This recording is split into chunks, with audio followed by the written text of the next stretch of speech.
Hello, and welcome to Heathen Halfling. Today we are going to go over my top 10 dream journaling techniques for maximizing dream recall. Tip number 1. This first tip is the most important part of this video. Write down your dream in the present tense, not in the past tense. Write down, I am riding a horse-sized cat through the ruins of an ancient castle, instead of I was riding a horse-sized cat through the ruins of an ancient castle. This brings you into a moment-by-moment way of remembering your dream. It takes you back into it while you're half awake. And as a result, you're going to remember it step by step, and you're going to remember more details. For me, this was an absolute game changer in my lucid dreaming progress. And if you take nothing else from this video, please take this tip. Tip number 2, write down the dream before you write down the date. The date, honestly, is not that important. I write down the month and the year. I don't write down the exact day. And I write the dream first. And the reason for this is that if you're checking your phone for the date before you write down the dream, you are going to forget things. The precious moments when you've just woken up and you're half awake, those are actually integral for dream recall. If you take even a moment to check your phone, you have lost things. Tip number 3. If you don't remember anything at all from your dreams, challenge yourself to write down one word. Now, if you write down one word, you might think, oh, I literally don't have anything. What do I write down? You can write down how you feel in your body.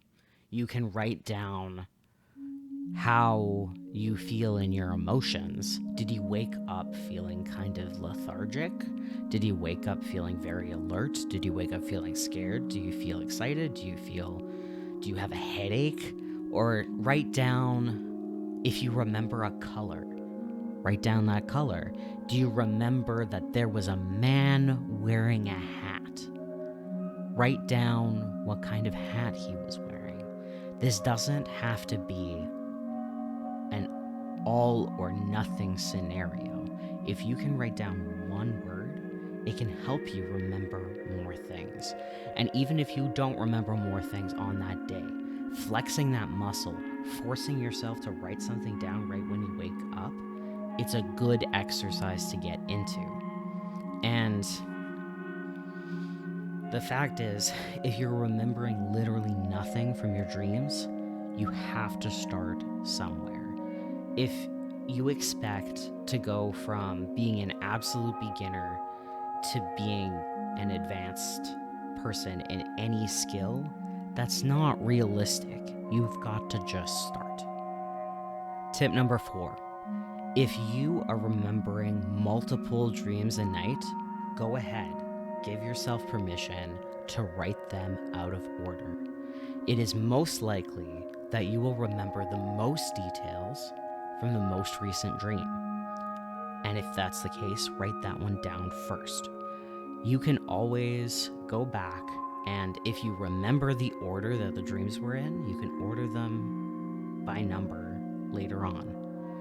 That part is not as important as just getting them on the page as quickly as possible. Tip number 5. If you are a glasses wearer, do not put on your glasses before you write down the dream. I know this might sound kind of weird, and if your eyes are so bad that you can't write without your glasses, obviously this doesn't apply to you. But if you're somebody who, you're nearsighted and you can write down things in your dream journal before putting on your glasses, do that first, because even the moments of putting on your glasses can take you out of that half hazy, half awake state. And also being able to see clearly can take you to a place where you're more awake. And we really want to catch those moments where you're between waking and sleeping, because you're going to have an easier time remembering. Tip number 6, write down notes in your dream journal. Write notes about your theories on dream interpretation. Write down notes on what your current beliefs around dreams are. Write down notes about if you see a recurring dream happening and what that could possibly represent.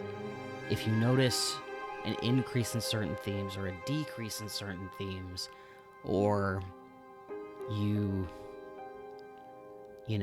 want to explore something, you have something that you want to do in a dream, and you want to write that down as a goal set. Just write down things, not just your dreams, in your dream journal.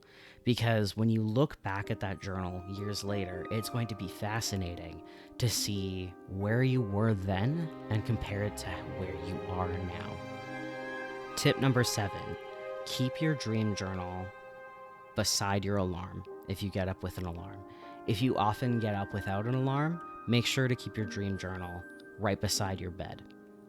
Make sure that it's not out of sight, out of mind. The more visible and accessible, the better, and the easier it will be to remember.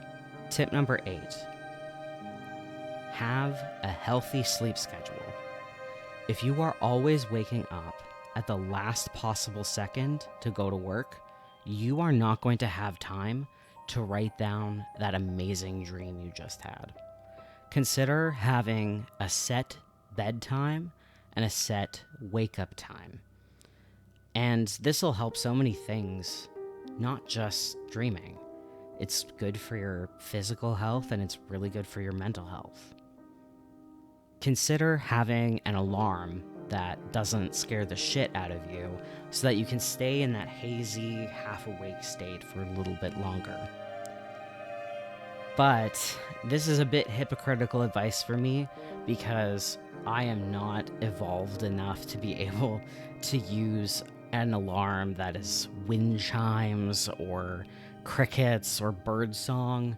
I need an alarm that scares the crap out of me and forces me to get out of bed, and I have to put it across the room from my bed.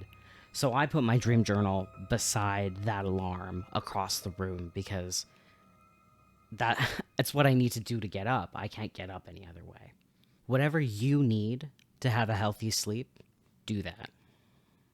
You will benefit from it in more ways than one. Tip 9. I hate that I feel the need to say this, but if you are living in a home situation that lacks respectful boundaries, and you're worried that somebody in your home might read your dream journal without your permission,